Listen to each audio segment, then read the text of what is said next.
tá, pessoal, a gente está hoje com mais uma edição do Papo Gamer, dessa vez aqui com o Felipe Dalmolin. O Felipe Dalmolin é game designer, tem uma experiência bem grande com jogos, inicialmente como independente, né? Felipe, na Loderia, que era uma empresa na qual ele trabalhava e criava, né? Sim. Em si. E hoje ele está trabalhando na Aquiles. Ele trabalhou num jogo que eu acho que vocês já ouviram falar, né? Chamado Horizon Chase. E ele vai falar um pouquinho, então, hoje para vocês sobre como é, né, essa vida louca de game design, tá? Obrigado, Beleza. Felipe. Tá, obrigado. Que agradeço o convite. Tá? Fica à vontade com a gurizada. Legal. Boa noite. A gente fez uma pequena votação informal aqui de qual que ia ser a palestra antes. Aí nossa colega Stephanie falou assim, cara, dá uma palestra aí que seja de game design, mas tem um pouquinho de Horizon Chase. Aí eu fiz aqui rapidão a palestra para vocês, vai ser de game design com um pouquinho de Horizon Chase. Eu sou o Felipe Dalmolin, sou game designer na Aquiles. Eu trabalhei no desenvolvimento do Horizon Chase em 2015. E eu vou falar um pouco sobre game design, o que é, como é que faz, coisinhas para vocês se ligarem assim. Se a palestra estiver ficando muito nerdona, assim, muito GD, vocês, sei lá, deem uns bocejos, me deem um toque que eu corro as partes chatas. Então, por que GD? Um pouquinho de como é que eu cheguei até aqui, por que eu escolhi esse caminho. Os últimos capítulos. Isso aqui é o primeiro jogo finalizado que eu fiz, bonitão, chama Les e Bica, são duas meninas que elas precisam se encontrar para chegar no final da fase. Elas têm que pegar essas bandeirinhas aqui para abrir essas portas para ir para o final da fase e seguir a aventura delas. Tinha 10 fases, fechadinho, bonitinho, fiz em 2004 esse aí. E como vocês podem ver, a parte visual da coisa nunca foi o meu forte, mas nesse primeiro jogo já tinha uma mecânica legal que quando tu controla uma, anda com ela e pula e tal, a outra faz a mesma coisa. Então, tinha esse lance de tentar encontrar as duas com o desafio de não matar uma, não colocar a outra num perigo, qualquer coisa do tipo. Esse aqui é o RPG Maker, vocês já devem ter visto, o Game Maker também. Eu fiz muito jogo em RPG Maker e Game Maker nessa época aí. Servidor de Ultima Online, fase para jogo de corrida das antigas. E aí eu decidi, eu quero fazer jogos, eu vou entrar na ciência da computação. E aí eu fui para esse caminho de programação e coisa. Lá no meio, eu li um livro muito legal sobre quadrinhos, eu decidi, cara, computação não tá com nada, eu vou fazer quadrinhos, design gráfico, qualquer coisa nessa linha. E aí eu fui pro design gráfico, onde eu fiz pôster de filme, aqui sou eu, sobre a cidade de Nova York. Porta-lápis, lamparina, tipografia, isso aqui me ajudou um monte em fazer pista pro Horizon Chase depois, por incrível que pareça. História em quadrinhos, filme, fotonovela, intervenção urbana, por assim dizer. Desenhei um monte de pinto, porque é o que se faz na faculdade de design gráfico. Dancei nos eventos que tinha lá. E aí, meu TCC foi um jogo, Ananias e Benevides, em que eu queria muito criar um mundo, uma história, e eu não queria ter sistemas tradicionais de combate, de tensão no jogador, etc. Eu queria que fosse um jogo para 2 jogadores, meio que pegando a pilha lá do primeiro joguinho que eu tinha feito. E seria um jogo de exploração. Por que eu estou apresentando isso aqui? A gente vai chegar no como é que eu descobri que eu precisava me especializar em GD para que esse negócio funcionasse. Isso aqui, esse anterior era o concept do mundinho de jogo. E isso aqui foi como ele ficou depois, com pixel art, tile a tile e tal. E ele tinha essa carinha aqui, fofinho. Cada um é um jogador e anda pelo mundo, vai conversando com as pessoas, vai descobrindo qual é a história daquele mundinho e tal. E basicamente é isso que faz no jogo. E aí tinha 13 finais diferentes, cada um era alguma coisa, tipo, cheguei num lugar que me dá um insight maravilhoso sobre a vida e o mundo e tal, e daí eles, sei lá, aqui nesse final eles escolhem morar nessa casinha e descobrem que eles estão em cima de um planalto altão e tem um cenário maravilhoso lá e coisa. Apresentei o TCC, se alguém tiver interesse em jogos de exploração e coisas nessa linha, vocês deem uma procurada na internet. Só que, não, ainda não é o momento do só que. Depois disso eu entrei na Decadium Studios como estagiário, que era lá em Santa Maria. Fizemos um aplicativo companheiro para Dota 2, joguinho de Kickstarter, outro jogo que nunca foi feito. Aí eu me formei, aí eu abri a Luderia. E a Luderia foi onde o negócio começou a ficar interessante. Isso aqui era a Luderia. Alguém já tinha ouvido falar da Luderia? Massa, muito bom. Aí, ó.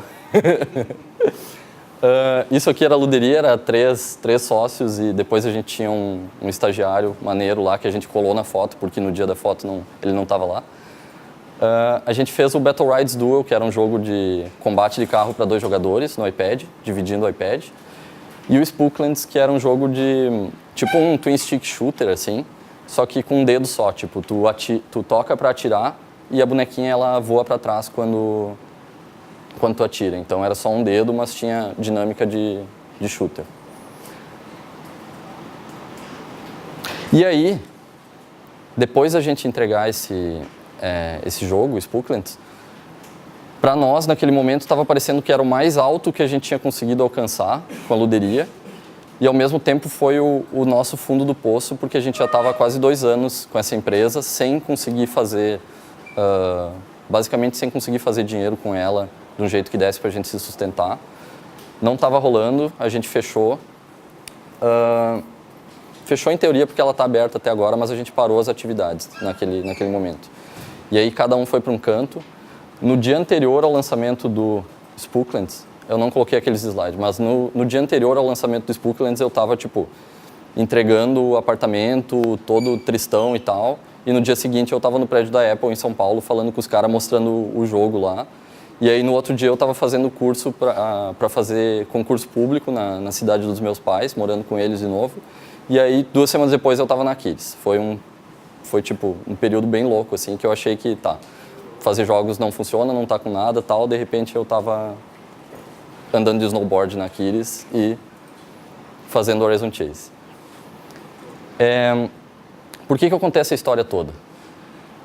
Meu sonho do Ananias e Benevides de fazer um jogo de exploração que te levasse para um mundo legal, te contasse uma história massa, fizesse 2 jogadores jogarem junto aquilo, viver junto aquilo lá, terem emoções legais, eu acredito que seja o sonho de muita gente aqui, alguma coisa nessa linha. Só que eu descobri depois que eu fiz o Ananias e Benevides que estava faltando uma coisa muito importante, que era ter um conhecimento de sistemas, de como é que as engrenagens do jogo funcionam de forma a criar aquelas emoções que eu estava criando. O jogo ele é uma máquina de emoções e é como se eu estivesse tentando desenhar um carro sem entender como é que funciona um pistão ou, sei lá, não sei nem nome de parte de carro, pneu.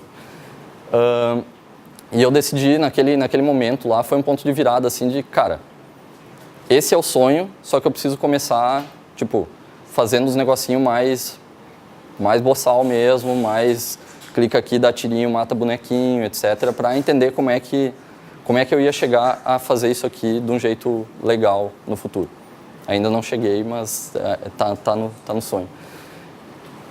Um martelo porque ferramentas, eu devia estar nesse slide quando eu falava de as coisas que eu preciso para fazer isso, mas a moral é que game design é um conjunto de ferramentas para que tu consiga potencializar isso, colocar a emoção do jogador que tu quer e etc.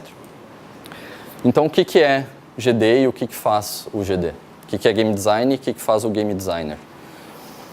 Existem alguns tipos de game designer, eu elenquei alguns aqui porque eu não lembrei de outros, mas tem designer de sistemas, designer de conteúdo, designer de narrativa, designer de economia, designer de feel, de jogo, level designer, world designer. Eu imagino que alguém aqui tem interesse em ser game designer, trabalhar com game design? Tá. Todo mundo aqui, mesmo os que não têm interesse, é game designer em um nível ou outro. Vocês estão fazendo o jogo de vocês, tem um programador e um artista, cara, alguém está fazendo o game design desse negócio, não é Deus que está tá fazendo o game design por vocês. Então, em algum nível, vocês têm que ter esse entendimento de como é que funciona essas partes do jogo de vocês. Eu me considero um pouco mais system designer e game field designer, mas, por exemplo, na Aquiles a gente está com 5 game designers agora. Cada um tem um lado assim. Tem a Gabriela, que é content, tem o Eduardo, que é economy, eu sou systems, o Zaneng é systems, o Arthur é mais content, narrativa e world. A gente não tem essa divisão formal, mas em qualquer lugar que se falar de game design, essas áreas estão em jogo. O que é o game designer? Ele é um artesão de experiência, ele é um comunicador, ele é um funileiro. Um artesão de experiência porque ele vai criar exatamente o que ele quer que o jogador sinta jogando aquilo lá. Um comunicador porque ele precisa conseguir passar isso adiante, ele sozinho não faz nada, ele ou ela, game designer. E um funileiro porque, no fim das contas, ele vai sentar num computador e lamber númerozinho até que a coisa fique do jeito que ele espera. E aí eu gosto de desmistificar a ideia de que a coisa que o game designer domina é criatividade. Porque eu acho que criatividade tem um aspecto assim, ou você tem ou não tem, é um negócio intangível e tal, e eu acho que dá para decompor muito bem o que cria a criatividade. Que é um conjunto dessas coisas, talvez outras que eu não tenha lembrado, mas experiência, conhecimento, reflexão, intuição e sorte estão no dia a dia de todo game designer. Experiência, ele já errou por conta própria, já fez seus jogos, já entendeu, já bateu a cabeça na parede, já sabe o que funciona e o que não funciona. Conhecimento, ele não vive numa bolha sozinho, ele vê o que os outros já fizeram, o que os outros estão dizendo, os livros que a galera escreveu, os jogos que os outros fizeram, para buscar deles também. Reflexão, ele não vai só na louca fazer e lançar o negócio, ele tem que parar e pensar por que isso não está funcionando, o que eu preciso fazer para funcionar. Intuição, esse é o mais difícil de comunicar para outras pessoas da equipe, às vezes tu só sabe que aquilo vai funcionar ou sabe que não vai funcionar, e isso também está alimentado pelas outras coisas aqui. E sorte porque, às vezes, cara, tu faz tudo para dar errado e o negócio funciona ou o contrário, sabe? E eu acho que esse conjunto de coisas aqui são tipo, tu coloca pontinhos, tu alimenta a tua cabeça com isso aí e tu começa a conseguir ligar eles de uma forma que, por exemplo, quero fazer um jogo novo, eu já tenho uma ideia de qual jogo não foi feito e tem potencial de mercado, etc. E aí eu acho que até o ponto da sorte, eu coloquei um ponto de interrogação aqui, se eu não me engano, porque eu acho que tem uma palavra melhor para isso, que é serendipity ou serendipismo, que é o acidente feliz que acontece porque tu deu a base para o acidente acontecer, assim, sabe? O conceito de que a sorte favorece a mente bem preparada, então não adianta acreditar que tu não precisa fazer jogo para aprender, não precisa ler uns livros para aprender e tu vai fazer o jogo e o negócio vai funcionar, porque aí tu não tá dando sorte para sorte, sabe? Eu vou falar algumas ferramentas legais, tá começando a ficar nerdão, mas eu acho que vocês podem usar isso uma hora. Alguém já ouviu falar de MDA? Tá, vocês perguntem para os professores que dão game designer para vocês, que eles devem já ter visto. É um paper que uma galera escreveu em 2005, eu acho, que apresenta o seguinte conceito. Um jogo é feito de experiências... Quer que eu volte? Na real é MDA porque é Mechanics, Dynamics e Aesthetics. Só que estética tem uma conotação diferente, daí a galera meio que adotou a experiência como sendo a palavra para isso aqui. Um jogo é feito de experiências dinâmicas e mecânicas. Isso está na cabeça do game designer o dia inteiro. O que o game designer quer fazer é uma experiência. Eu quero que o jogador se sinta feliz. Eu quero que o jogador se sinta realizado socialmente. Só que o game designer não consegue sentar ou pedir para um programador e programar uma experiência. O controle que o game designer tem está lá no átomo da coisa, na mecânica.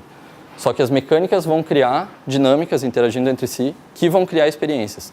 Então o game designer pode dizer, cara, nesse momento aqui tem tempo para o jogador passar dessa fase. Isso vai criar uma experiência de tensão, de apavoro, sei lá o que ele quer. O jogador tem opção de chat com outros jogadores. Isso vai criar uma experiência de socialização, etc. Então isso aqui é um gráfico muito bonito sobre uma experiência é composta de dinâmicas que são compostas de mecânicas. Nesse paper aí ele elenca tipo quais são as grandes estéticas de jogo, as grandes experiências de jogo. E daí tem essas 8 aqui, que são sensação, fantasia, narrativa, desafio, socialização, descoberta, expressão, submissão. Eu gosto muito de, tipo, se eu estou começando um projeto novo, um pitch, uma coisa assim, pensar assim, quais são dessas aqui, qual é a principal que eu quero atacar, que eu quero pegar. Eu quero que seja um jogo baseado em narrativa, eu quero que seja um jogo baseado em expressão do jogador, e aí eu vou achar quais são as dinâmicas, quais são as mecânicas que vão levar para isso. Eu também faço um outro esquema que é tipo, elencar 3, assim, qual é a principal, a segunda e a terceira. E daí eu trouxe alguns exemplos, por exemplo, o imagem-ação. Todo mundo já jogou imagem-ação, né? Tá, beleza. Acho que a principal experiência de jogo é socialização, depois o desafio de tipo, como é que eu faço essa coisa fazendo só mímica ou só com um desenho palha aqui, e a outra é a expressão, que tipo, cada um acaba tendo o seu estilo pessoal de como é que ele vai fazer aquilo lá. Quake 3 Arena. Alguém já jogou? Tá, beleza. Pô, vocês não estão jogando os jogos, gurizada. Competição é a experiência mais forte dele. Depois desafio, depois sensação, que é aquela coisa de tipo... Se vocês virem jogador profissional jogando Quake 3, os caras não caminham. Eles andam pulando na diagonal porque anda mais rápido do que caminhando. E para quem manja disso aí e abraçou o jogo, assim, é uma sensação gostosa pra cacete, assim, tipo, andar surfando, dando pulo na diagonal, sabe? E aí a fantasia de, tipo, alienígena, espacial, não sei o quê. Mas vocês podem ver que, por exemplo, a fantasia não entraria em primeiro lugar aqui, provavelmente antes de competição e etc. Tipo, ele é muito bom como jogo competitivo e depois ele tá num mundo alienígena que eu não sei o que é, sabe? Eles não se focaram nisso. The Sims, primeira expressão, o jogador mostrar como é que é a casa dos sonhos dele, etc e tal. Depois a fantasia de, tipo, eu vivo uma família que não é a minha.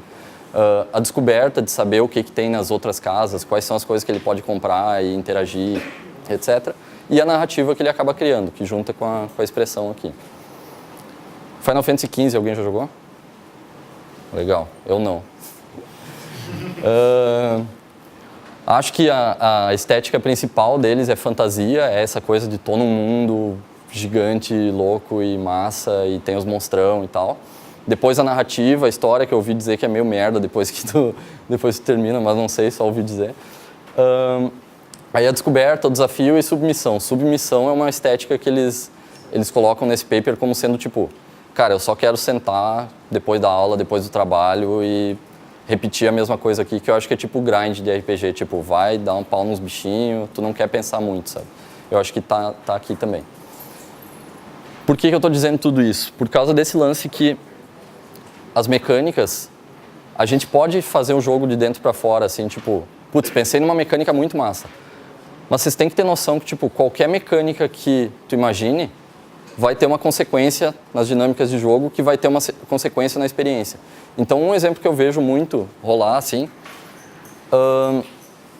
é a galera que faz, tipo, começando o primeiro jogo e tal, faz o jogo de plataforma que tu tem que pegar as moedinhas e chegar no fim da fase. Tipo, todo mundo já jogou algum jogo assim, Mario é assim, etc. Só que a gente, quando faz esse jogo, a gente não tá nessa ideia de tipo, tá, pra que raio o jogador tá pegando essas moedinhas? É divertido pegar moedinha? Qual é a dinâmica que eu tô criando com essa de, putz, entra lá em cima, tal, pega a moedinha, etc. É pra subir um score? Beleza, mas e aí? O que esse score faz, sabe? Tipo, tem jogo que o jogo tá finalizado, tem o score, só que não tem leaderboard, não estamos mais no arcade que o score ficava comparando com outros e tal. Então é um jogo que ele cresce de uma forma e ele tem dinâmicas e estéticas que, se bobear, ele não precisava, não é o que o jogo quer ser, saca? Eu acho que o game designer, todo dia, ele tem que estar com essa ideia em mente, assim, de o que eu preciso para criar a experiência que eu quero criar. Outra ferramenta, estamos na metade quase, abstração. Abstração é a forma como o game designer vai gerar essas ideias. Ele precisa, eu acho que para quem manja mais de programação, isso aí já está mais natural, mas o game designer, ele acaba chegando numa situação assim de, nossa, o Thor precisa ter um martelo gigante que ele bate, pula e não sei o quê. E tipo, beleza, mas o que isso faz em termos mecânicos? O que isso faz em termos de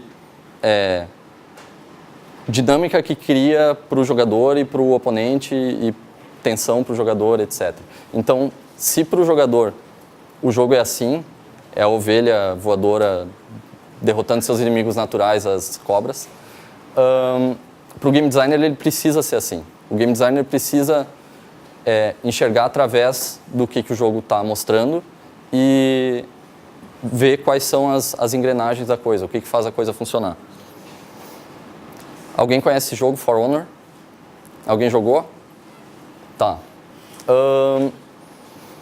For Honor é um jogo de espada com viking, samurai e cavaleiro. Só não tem pirata, tinha que ter pirata, cara. Mas é um jogo muito bom, multiplayer. E isso aqui é o primeiro protótipo deles. Isso aqui é uma palestra na GDC de tipo, o cara falando que ele passou 10 anos tentando vender essa ideia de jogo para a diretoria e etc. E quando eles fizeram isso aqui, foi a primeira vez que eles conseguiram sentar, tipo, um jogador contra o outro e ver, tá, esse jogo funciona, isso aqui tem potencial. E aí tu olha, tipo, pera, como é que o maluco deu esse...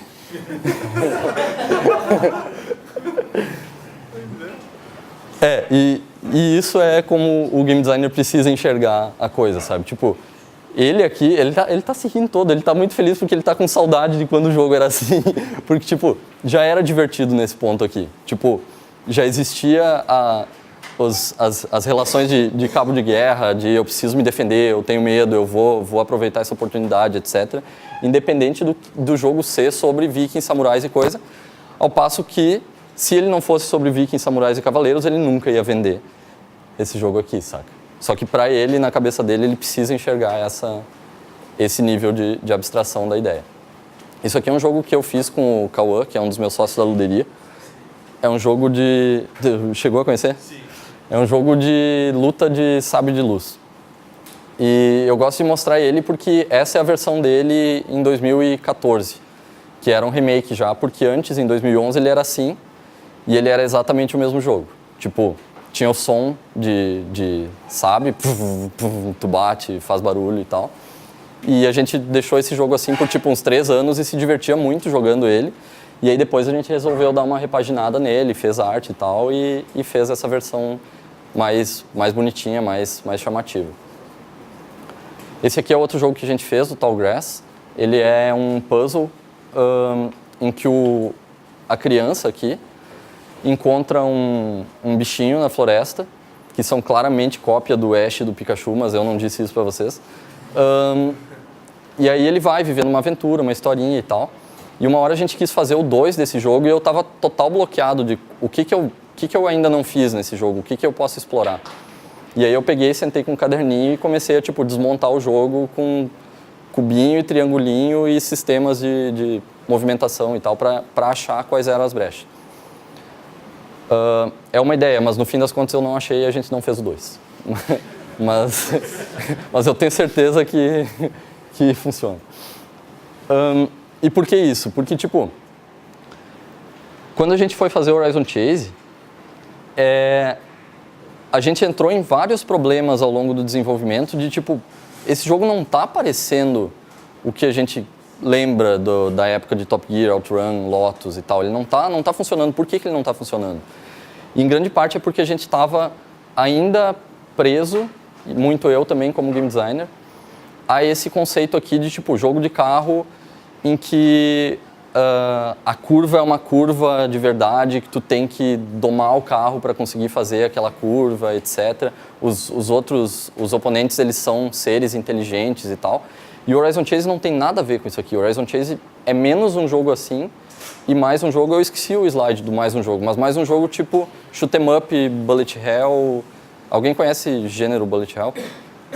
Tá, é tipo shoot 'em up com muita bala e coisa na tela. E quando tu joga um jogo desses, o que tu vê é tipo, cara, eu tô acelerando o mais rápido possível e eu só tenho que desviar daqueles malucos que estão lá na frente, sabe? Não é sobre existem inteligências se opondo a mim e eu tenho que domar meu carro. Não, vai pra frente e desvia dos obstáculos. Sabe? E aí eu gosto de mostrar isso aqui, que tipo, se tu pegar e desconstruir o Horizon Chase pra tipo Top Gear, Spy Hunter, alguém conhece Spy Hunter? Tá. Vocês conseguem ver essa relação de como aquilo lá virou isso aqui um dia, né? Tipo, só pega e deita a cena e fica assim. Se eu girar esse cara e eu for um pouco mais adiante, eu tenho Helicopter, que é o jogo de... É um helicóptero, ele está sempre caindo e tu tem que ficar segurando ele para ele não bater nos obstáculos. Essa coisa da gravidade foi o pulo do gato para a gente resolver o lance da curva do Horizon Chase. Que a gente descobriu que a curva do Horizon Chase, se tu olhar assim e o carro estiver indo para lá, é como se tivesse um ponto de gravidade ou magnetismo puxando ele com uma força constante e tu tem que tipo, segurar o dedo para evitar aquilo lá naquele momento. E a gente chega nesse cara aqui, que eu acho que vocês conhecem também, que é o Flappy Bird. E aí eu... Hã? É quebrador de celular. Então é para mostrar para vocês que nessa visão de abstração de game design, o Horizon Chase não é sobre carros numa pista e tal, é sobre um pato caindo e tu tem que evitar que ele caia em pontos específicos e evitar os obstáculos. Aqui eu coloquei para mostrar a curva aqui, tipo, quando o cara tá aqui daqui a pouco, quase batendo na curva, segurou. Tipo, isso aqui é o centro do que faz o Horizon Chase funcionar. É colocar o jogador numa situação em que a única opção dele é ir pra frente, porque é o que vai fazer ele ganhar. Só que ele precisa cuidar para não ser jogado para fora, ou no caso do Flappy Bird, cuidar para não bater no chão. E ele precisa evitar os obstáculos no caminho, que são os outros carros, para não se matar. E aí, como eu queria provar isso de uma forma mais visual, eu usei todo o meu poder de programação no Construct para fazer um Horizon Chase visto de lado, em que isso é uma curva, isso é outra, mas eu não acho que eu tenha conseguido provar meu ponto, mas um dia eu vou lançar esse jogo aqui. Sistemas de tensão, que horas são? Tranquilo. Então a gente falou de MDA, falou de abstração. E aí, cara, se eu precisasse chegar aqui e contar uma coisa para vocês sobre game design e convencer vocês de que vocês têm que pensar nisso quando estão fazendo jogo, é sistemas de tensão. Sistema de tensão é o seguinte, imaginem esse cenário em que você, jogador feliz, chegou nessa dungeon aqui ou qualquer coisa e tu tem essa escolha para fazer. Tem o caminho feliz aqui, não tem nada, e tem um tesouro massa com um monte de treta pelo caminho, espinho e coisa. Isso é um sistema de tensão dos mais clássicos, é risco-recompensa, que é, cara, te dou duas opções aqui e o jogador tem que tomar essa decisão e essa decisão não é trivial, não é um sorteio que ele vai fazer, não é também uma escolha óbvia, tipo, se não tivesse espinho aqui, coisa, ele, cara, eu vou pegar o tesouro, porque é a minha única opção. E existem diversas formas de fazer isso. O que a gente faz como game designer é puxar o jogador, fazer essa tensão para que o jogador tente puxar para o outro lado e vencer da gente. E isso vai criar experiência. Claro, estou falando vencer da gente, parece que é competitivo entre o game designer e o jogador, mas a ideia é criar, tá lá no MDA, criar uma experiência de jogo pro cara.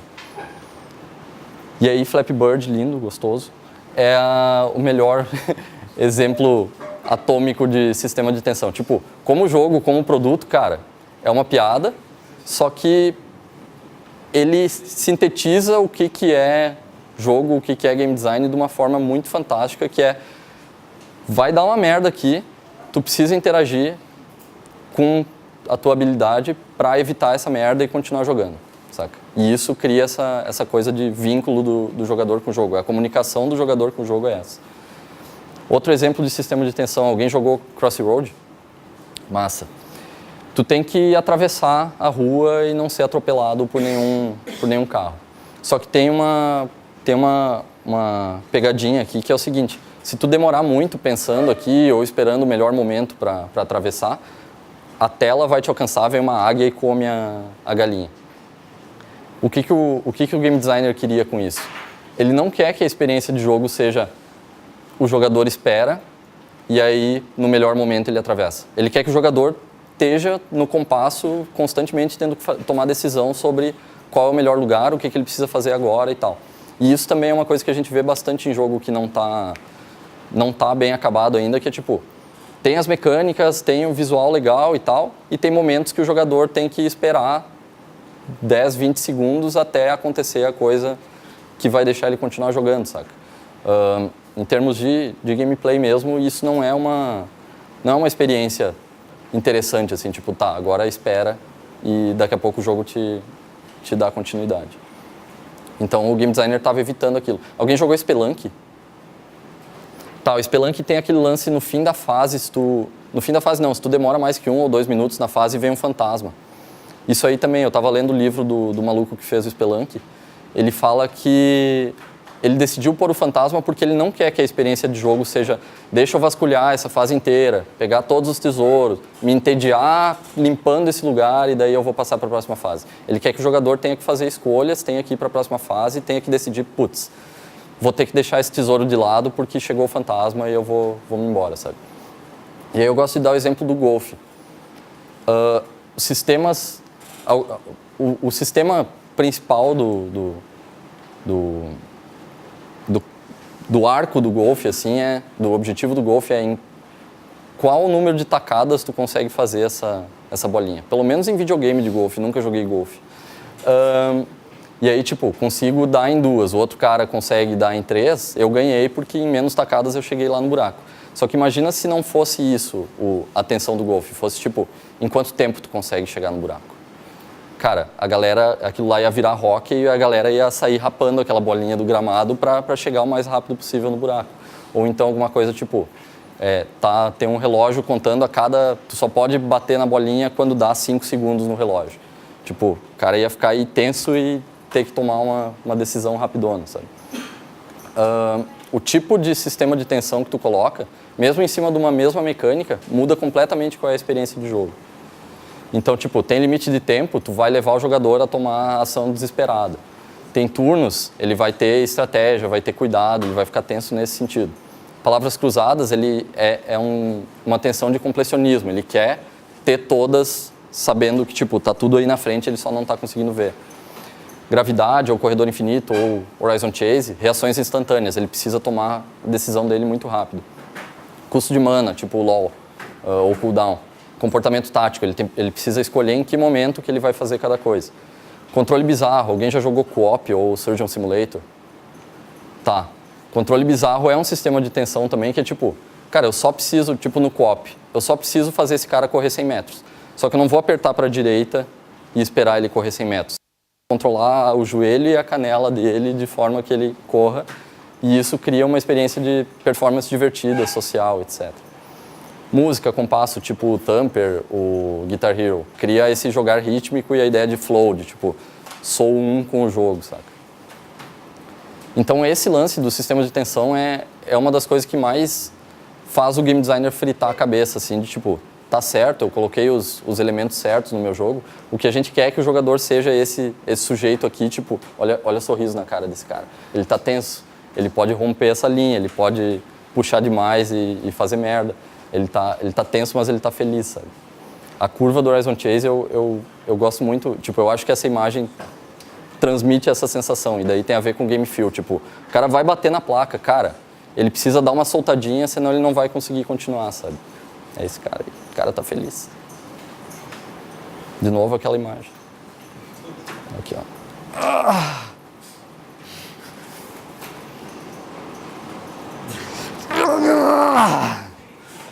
muito bom. Eu adoro quando o palestrante faz performances. Tá, outro jogo que tem muito...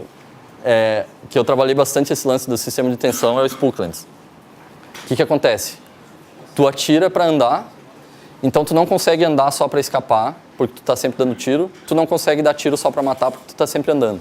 Então tu vai atirar para um lado para limpar esses caras, tu tá se jogando pro outro e os caras vão nascer na tua cola e tu precisa tá ligado nisso. Outro sistema de tensão, se tu só toca, ele dá o tiro normal. Se tu segura um pouquinho, ele dá o tiro forte que arrebenta todo mundo. Só que tu precisa segurar um pouquinho, então tu tem um custo para aquilo lá. No fundo, o sistema de tensão é tudo sobre custos e tipo, o que tu pede do jogador e o que tu entrega de volta, e o jogador precisa fazer essas decisões. Outro elemento legal, juiciness e game feel. Não adianta ter a melhor mecânica do mundo e engrenagem funcionando no lugar certo e nerdice de game design, se no fim das contas a resposta que tu dá para o jogador é palha. Isso aqui era o Horizon Chase na primeira semana dele. Era tipo um tijolo. Muita gente, quando a gente postou a imagem na internet, achava que era uma cama. Tipo um jogo de corrida que é uma cama de casal andando. E ele era feinho, coitado. E aí, claro... eu acho que isso... são links das palestras. São 3 palestras, eu passo pro Ed, ele vai passar para vocês depois. Tem uma da Vlambeer, que é The Art of Screen Shake, a arte de sacudir a tela, que eu recomendo muito. É tipo 30 minutos e o cara faz um jogo muito tosco ficar fenomenal com coisinhas simples, tipo aumenta o tamanho do tiro, chacoalha a tela quando alguma coisa explode, pisca a tela em branco quando... Saca? Um monte de coisinha muito simples que já dá um salto na qualidade do jogo. E é uma coisa que a gente usou no Horizon Chase. Quando tu passa a linha de chegada, aparece uma animação, umas bandeirinhas, um troféu e tal. Só que até tipo o último mês de desenvolvimento, aquilo lá tava meio... Tava legal, mas tava só legal. E aí a gente resolveu colocar, colocou em 10 minutos uma piscada de tela em branco a hora que tu passa a linha de chegada. Cruzou a linha, pisca a tela em branco e daí a animação com a coisa. E essa de piscar a tela em branco é um beijo na cara do jogador. É tipo, parabéns, cara. Bonzão, sabe? Outra palestra boa é Juice It or Lose It, que é de uma outra galera, mas também é o mesmo esquema, eles fazem um jogo ruim ficar bom. E eu esqueci a terceira e vocês nunca vão ficar sabendo. Exemplo de como detalhes no feel do jogo podem mudar a experiência do jogador completamente. Isso aqui são testes que a gente fez de onde é que ia ser o eixo de rotação do carro quando tu vai para a esquerda e para a direita. Então, aqui, o eixo de rotação está lá na frente, então o carro é como se fosse tu vai para a esquerda e para a direita e ele sacode a bunda um monte, assim, sabe? E aqui ele está lá atrás do eixo de rotação, que é bem como era no Top Gear e no OutRun, que ele mexe a frente dele, mas a bunda fica fixa. E o que a gente descobriu é que isso aqui está muito mais pro lado do Burnout Paradise, um jogo arcadezão, divertido e coisa. Isso aqui é sério, alemão, sabe? Coisa rígida sobre como é que um carro deve se comportar. E são 2 jogos completamente diferentes num detalhe que é o eixo de rotação do carro, saca? E no fim a gente foi pro meio, que era onde a gente tinha começado, mas foi bom fazer esse teste. Isso aqui é outro exemplo de melhora no Juice que a gente fez, que o Horizon Chase, vocês sabem que ele é ele é um carro que está paradão aqui e a pista vem correndo, é uma esteira. É uma mentira, era na época do Super Nintendo, do Nintendinho, não existe mundo 3D, não existe... É tudo mentira. O mundo está nascendo lá, aqui assim, nessa linha, criando os props, vindo e morre atrás do carro. Então, vocês nunca vão ver um retrovisor no Horizon Chase, porque a gente não tem como fazer. E aí, quando entra nessas curvas aqui, vocês podem ver no de cima, que ele vai bater naquela placa, só que ele bate umas 2 depois, só que fica meio estranho que, ele não se mexeu para isso. Então, a curva andou, mas ele não fez curva, e a gente não tem como escapar disso, porque é a simulação que a gente está fazendo. O que a gente fez foi fazer ele dar uma giradinha leve a hora que ele entra numa situação dessas. Independente do jogador interagir, ele dá aquela embicadinha para a direita. E daí já ficou parecendo muito mais natural, com uma coisinha bem sutil, saca? Isso aqui é uma coisa que a gente fez na câmera também, para aumentar aquela sensação de tensão, que é quando o jogador está ficando longe do centro, está se aproximando das bordas da pista, a câmera tira ele do centro também, meio que se desloca para deixar ele um pouquinho mais desconfortável e sabendo que, tipo, ó, cara, teu lugar é o centro dessa pista. Se tu tá muito para fora, tu tá errado. Não sei se dá para ver aqui, dá para ver melhor. Que, tipo, nesse aqui o carro parece que vai mais para fora e aqui, como era antes, ele tá sempre centralizado. E aí, claro, todo o visual, as atmosferas que a gente criou, de tipo, tem pôr do sol, tem amanhecer, tem fog da manhã, tem noite, tudo isso é a gente recompensando o jogador e dando uma resposta assim, tipo, tá, a gente sabe que tu tá se puxando para chegar até aqui, sabe que tá difícil, então vê umas coisas massa aqui, olha, tá viajando pelo mundo, aurora boreal, tempestade fudidona lá na Índia, Taj Mahal no pôr do sol, por aí vai. Essa aqui tem uma história interessante que o Barry Leach, que fez a trilha sonora, não sei se vocês estão ligados, é o cara que fez a trilha sonora do Top Gear, do Lotus e coisa, a gente chamou ele para fazer a trilha sonora do Horizon Chase. E a última que ele fez, que é uma meio pesadona, assim, parece uma marcha, um negócio meio opressor, ele mandou tipo nas últimas semanas e a gente colocou nessa pista que tipo já é lá na metade do jogo. E ele me falou que estava jogando e jogava e porra, os caras não colocaram a minha música mais massa, como assim? E daí na metade do jogo chega essa pista que é a primeira com uma tempestade pesadona assim, tipo com a Acrópole na Grécia lá, iluminada e tal, chuva, pista difícil, e aí começa essa musicona dele, assim, tipo, o jogador que chega até aqui, ele já tem um prêmio do meu coração, assim, de, ó, tu já é legal, sabe? Já gosto de você. Já é dos meus. E daí o prêmio do Barry é a música mais maneira que ele fez, entra nesse momento. Tá. Geralmente quando eu falo essas coisas é muito abstrato e viajandão e tal. E já 2 ou 3 vezes, tipo, eu tava saindo e alguém me perguntou, tá, meu, e como é que tu trabalha? O que tu faz? E eu acho que existe um conceito meio errado, assim, que o game designer, ele faz reunião com as pessoas e escreve GDD. E cara, GDD é o fim de um processo grande e, ao mesmo tempo, o começo de um outro processo maior ainda, mas total não é o que é fazer game design, sabe?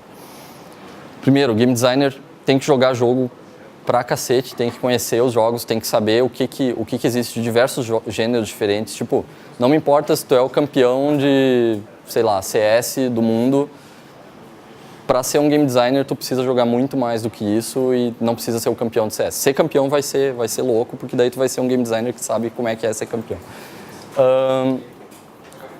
Lê bastante, aquele lance que eu falei de tipo experiência, conhecimento, não sei o quê.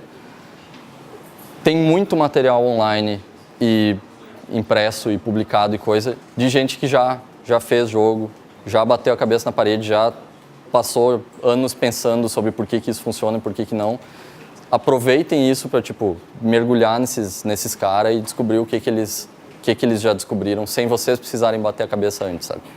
Só que, claro, se vocês não fizerem as cagadas de vocês, também não vão aprender nada. Isso aqui é um método pessoal que é de, tipo, sentar com um caderno e escrever para tentar achar a resposta para os problemas. Rascunhar, fazer. Isso aqui é uma treta é aquele lance do Horizon Chase das curvas, o problema das curvas lá do Flappy Bird, que a gente estava com um problema e, tipo, só sentando e desenhando e pensando que deu o plim, sabe? Tem muita coisa. Por que eu sento com um caderno e uma caneta ou um lápis e eu escrevo? Vocês lembram no ensino médio da equação de Bernoulli, eu acho que era? Que é tipo um lance de fluxos que se tu taca uma uma água muito rápida aqui, ou ar, ou qualquer coisa assim, ele põe menos pressão nesses aqui, porque tem um fluxo muito forte aqui. E se tu faz um pouquinho mais devagar esse aqui, um pouquinho menos pressão nesse, tu vai entrar nisso aqui. E aí eu pareço tipo aqueles caras falando que física quântica é a solução para os teus problemas na vida e na família e tal. Mas eu comparo esse processo de pensamento no caderno com isso aqui. Tipo, eu desacelero, sento no caderno, apago o resto do mundo e escrevo à mão, que eu sei que eu sou lento e ineficiente à mão. E aí eu vou explorar quais são os caminhos que eu não estou vendo, tipo, no ônibus pensando a mil sobre o problema, sabe? Pistas do Horizon Chase, tipo, desenhos, onde é que elas podem colocar. Isso aqui não é meu, é do Janderson, que era o artista do Horizon Chase. Mas ele gostou desse método do caderno e começou a fazer também. Rascunho do Spooklands, primeiro conceito do Spooklands, tipo, vem vindo os bichos, tu dá um tiro e tu voa para trás. Aí já uma proporção de tamanhos que eu esperava. Aí isso virou um protótipo. Aqui, geração de alternativas é outra coisa que eu acho muito importante, assim. Tipo, tu não tem motivo nenhum para achar que a tua primeira resposta para um problema é melhor do que a tua segunda, ou terceira, ou quarta, ou décima. Então, quanto mais tu pensar sobre aquilo e criar outras alternativas, outras respostas, melhor. Tu vai achar a perfeita no meio de uma dessas. E aqui era, tipo, formas de movimento para o Spooklands, formas de mecânicas e tal, que muitas a gente acabou não implementando. Isso aqui eram mecânicas de tiro. A gente acabou tendo 6 ou 8 no jogo final, mas tinha tipo 49 possibilidades para isso. Claro que daí a gente entra em problema de, cara, o programador nunca vai terminar de fazer tudo isso se eu pedir 49. Algumas são difíceis para o jogador entender, algumas não criam as dinâmicas que eu quero e a experiência de jogo que eu espero. Não é porque, nossa, dá para fazer isso, que eu preciso fazer isso, sabe? Tenho certeza que aqui tinha um vídeo também. É que não rolou a internet, daí eu tô no PowerPoint de emergência do negócio. Game designer escreve muito em quadro, mostra coisa para as pessoas, faz diagrama e fluxograma. Não sei o que é isso. Isso aqui é o sistema de rubber banding do Horizon Chase, que é a dificuldade dinâmica. Tipo, se o jogador tá fazendo muita cagada, o jogo dá uma aliviada para ele. Se o jogador tá indo muito bem, o jogo dá uma aumentada na dificuldade. E existem, tipo, camadas disso, várias, diferentes, de uma forma que não fique claro para o jogador que isso está acontecendo e não estrague a experiência dele. Tipo, o jogador sempre vai se sentir desafiado, independente do nível de habilidade dele, mas não vai ficar aquela coisa tipo, velho, o jogo é um parquinho e qualquer coisa que eu fizer tá valendo, sabe? E isso a gente fez, tipo, sentando um dia nesse quadro aqui, imaginando. Isso aqui sou eu, bonitão, trabalhando. Unity também, aquela última etapa que eu falei do funileiro, é Unity, númerozinho, prefab, achar velocidade e coisa de cada carro do Horizon Chase. Isso aqui não é porque eu coloquei .1451, é só, devia ter um slider. Não lembro o que é. Muita planilha, isso aqui eu não esperava que eu fosse ter que mexer. A primeira vez que eu vi uma dessas na Aquiles, eu pensei, não é possível que game designer tem que mexer com isso. E hoje em dia, tipo, se eu penso, será que tal coisa funciona? A primeira coisa que eu faço é abrir uma planilha e fazer, tipo, programação de planilha para testar o conceito, sabe? Virou uma ferramenta a mais de teste, como um lápis e papel. E é muito potente, tipo, o Google Spreadsheet, vocês não precisam baixar o Excel e é legal pra caralho. Velocidades do Horizon Chase e tudo era aí nas planilhas e depois vai lá para Unity. Com as planilhas a gente consegue ter muito uma noção de tipo, esses caras são os mais rápidos. Daí lá no fim, isso aqui tá dizendo que tipo, que todos eles estão mais ou menos balanceados. Se algum desses tivesse super rosa, ia estar mal. Manda. Tu chega a usar os dados da planilha para jogar depois na Unity de novo? Nesse jogo aqui não. No Horizon Chase a gente não tinha isso. No que a gente está fazendo agora e no Ballistic eles têm, tipo, mexe aqui, exporta. Gera o arquivo Gera um CSV, eu acho, e daí põe na Unity e vai direto. O jogo atual que a gente está fazendo agora, já há quase 2 anos na Aquiles, cara, é todo assim, o balanceamento, economia, tudo assim, sabe? E o game designer, queira ou não, precisa aprender a se comunicar, passar a ideia adiante, coisa. Existe muito aquela ideia de, tipo, o game designer é um cara que vai mandar os outros fazer coisa, e total não é isso como funciona, sabe? Até porque ele precisa dar o jogo pra galera jogar, iterar, ele precisa muito bem saber receber feedback de, tipo, velho, esse teu jogo não tá legal, não tá funcionando, tal coisa tá ruim. O game designer precisa abraçar isso, dizer, cara, porra, obrigado, muito bom, vamos ver. Eu comparo muito isso com, e aconteceu comigo na real, que eu fui no médico achando que eu tava com apendicite, porque eu tava com dor aqui, eu acho. E aí tu chega no médico falando, cara, acho que eu tô com apendicite, tem uma dor aqui, coisa. O médico não pode te dizer, tá, beleza, vamos pra mesa de cirurgia. Ele também não pode dizer, ai, velho, não tem dor não. Volta pra casa, foda-se. O que ele precisa saber é, tipo, entender que existe uma dor, existe uma condição, mas quem vai achar a solução é o médico com o conhecimento dele e tal. Então, quando tu recebe feedback, tem que cuidar esse balanço entre entender que, cara, se o jogador reclamou é porque tem um problema. E ao mesmo tempo o jogador vai falar, cara, tu tinha que fazer esse pulo aqui ser 3 vezes mais alto. E o game designer não necessariamente acreditar nisso. O game designer vai agradecer a sugestão e tal e achar a solução para aquilo lá. E às vezes a solução é que o pulo tem que ser 3 vezes mais rápido. Sobre game design é isso. A Aquiles tem muitas outras áreas de atuação e pessoas trabalhando lá. A gente está com, se eu não me engano, 70 pessoas agora. Entre level designer, game designer, animador, concept artist, UI, galera do financeiro, galera de administração, RH. E a gente está sempre contratando, então vocês fiquem ligados nesse linkzinho aqui. Ou no Facebook da Aquiles, sempre salta oferta de vaga.